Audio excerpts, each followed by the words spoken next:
Welcome back, and moving on to our first segment for today to check on the current situation in Gaza. And of course, we have an Egyptian and international condemnation of the Israeli aggression and the violation of the ceasefire and again bombardment that took place in Gaza. Over the phone, we have Ambassador Medhat Miligy, a former assistant foreign minister. Hello? Hello? Good morning. Good morning, Mr. Ambassador. So first of all, I'd like to shed the light on how do you see the violations of Israel of the ceasefire rules and more bombardment and aggression against the Palestinians in Gaza? Well, actually, what I could say is that this aggression, this last round of violation and targeting the innocent people in their tents while they're sleeping is a new evidence that Israel do not care about the international law or even about the agreements it already signed. The whole point started when Israel is refusing to move to phase 2 of the agreement as stipulated in the agreement signed before the 20th of October, if you remember, when Mr. Trump had pressured Israel to accept a ceasefire with certain conditions.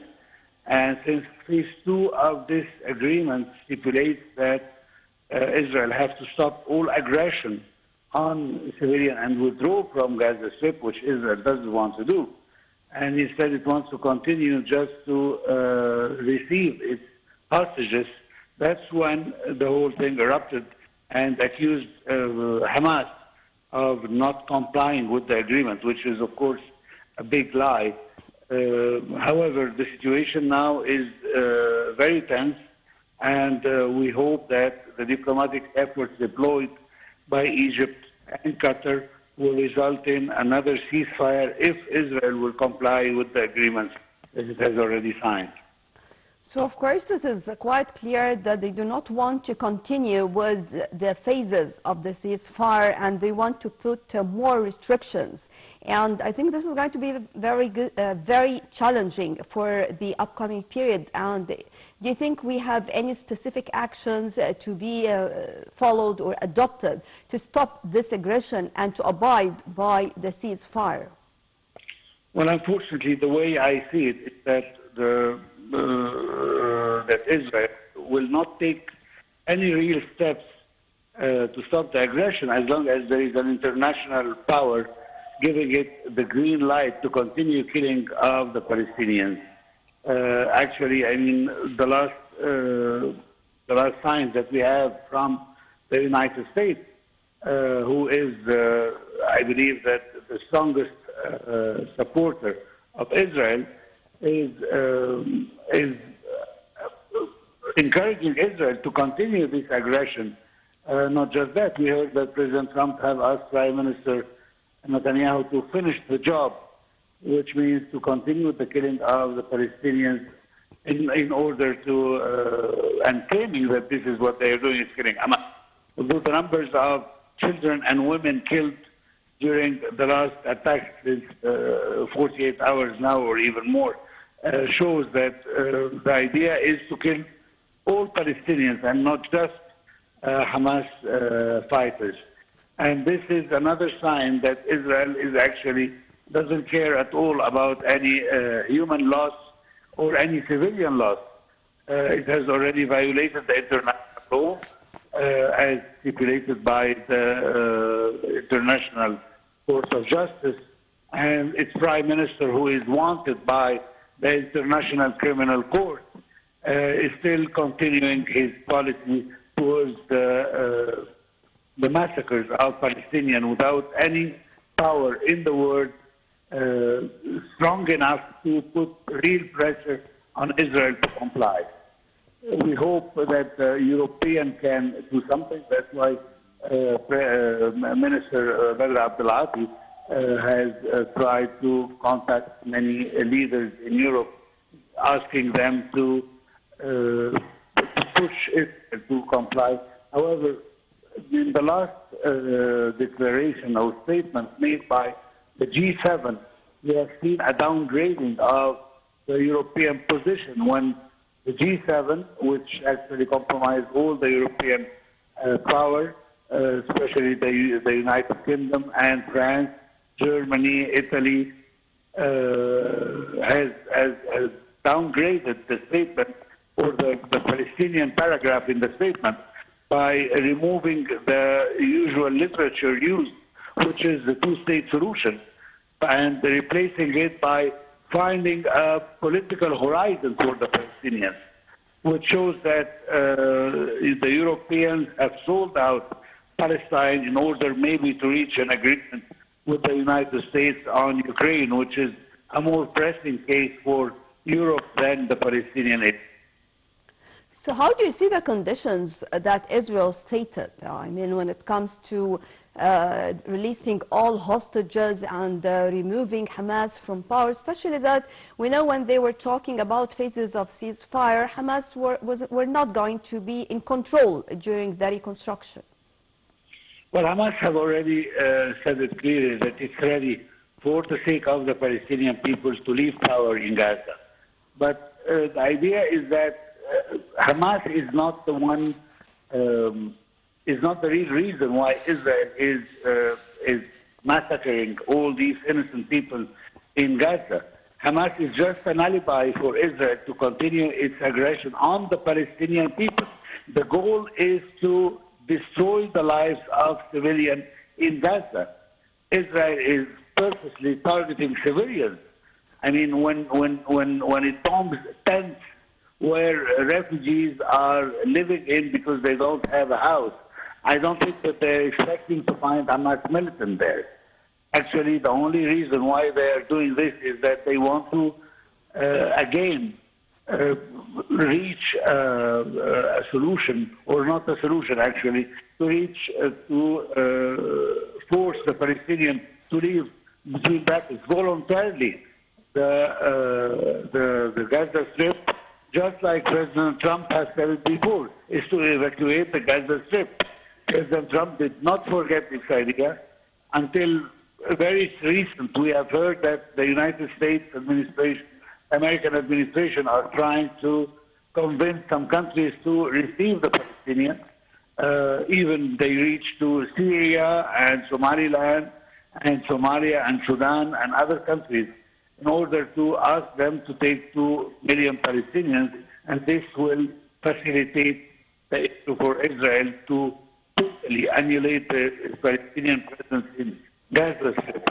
And I think this is the goal of Israel, is to use the American president, who is the biggest supporter of Israel in the last years, to finally get rid of Palestinians in Gaza and seize control of the whole ban to use it as a new place for Israeli settlements and Israeli colonialist activities.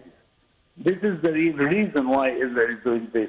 I am not convinced, and I think the whole world is not convinced, that Israel is after Hamas. The idea is not Hamas. Once again, we have to name the things the way they are. The last Israeli-American aggression on Gaza Strip is on the Palestinian people and not on Hamas militants. So, do you think the United Nations can have any role when it comes to the current situation and the violation of Israelis to the ceasefire agreement under the umbrella of the United States? Well, there is always a place for the United Nations, but this is when you respect the international law. And this is when a country respects international law and it doesn't want to put itself in confrontation with the international community. That's when you respect the international law and the United Nations. But Israel do not, unfortunately, and they're totally taken by the American support to continue. This American is not just providing arms, but it's also providing diplomatic support for the Israelis.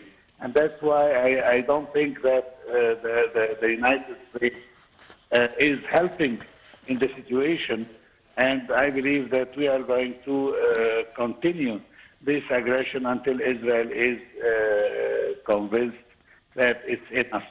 Unfortunately, Israel has the last say in this, and what we are doing is just that we are trying to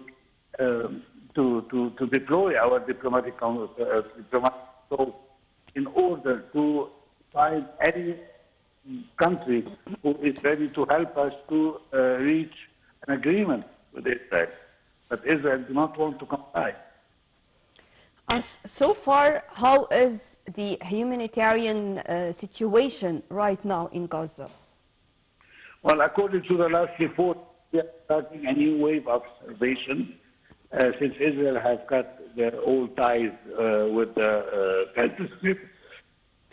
I'm sorry, such as electricity and petrol, and closed all the crossings. So I believe that the Palestinians are in dire straits when it comes to humanitarian aid.